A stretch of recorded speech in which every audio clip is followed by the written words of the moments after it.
নতুন 4 পায়ের এই রোবটগুলি সামরিক ক্ষেত্রে ব্যবহার করা হবে।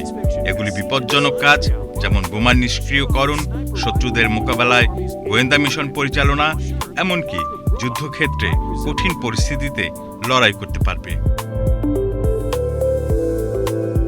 এই রোবটগুলি দুর্গম অঞ্চলে চলাফেরা করতে পারবে এবং এমন অবস্থায় কাজ করতে পারবে যা মানুষের জন্য খুব বিপজ্জনক।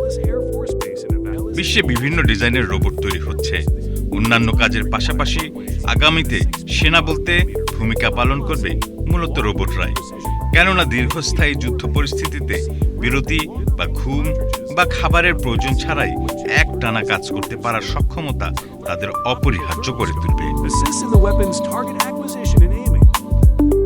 যতই রোবটের ওপর নির্ভরশীলতা বাড়ছে, বিশেষজ্ঞরা তাদের ব্যবহার নিয়ে, বিশেষ করে নৈতিক দিক নিয়ে উদ্বেগ প্রকাশ করছেন। স্বায়ত্তশাসিত রোবটগুলি যখন জীবন মৃত্যুর সিদ্ধান্ত নেবে, তখন তা মনুষ্য নিয়ন্ত্রণবিহীন হওয়ায় নৈতিক প্রশ্নকে উত্থাপন করবে।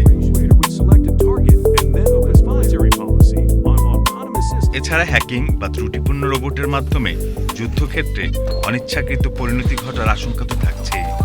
যুদ্ধক্ষেত্রে রোবটের ক্রমবর্ধমান ব্যবহার অবশ্য ইতিমধ্যেই শুরু হয়ে গেছে। এটা থামানোর কোনো চেষ্টা নেই, বরং রোবট সেনাদল গড়ে তোলার চেষ্টাই শুধু দেখা যাচ্ছে সব দেশে।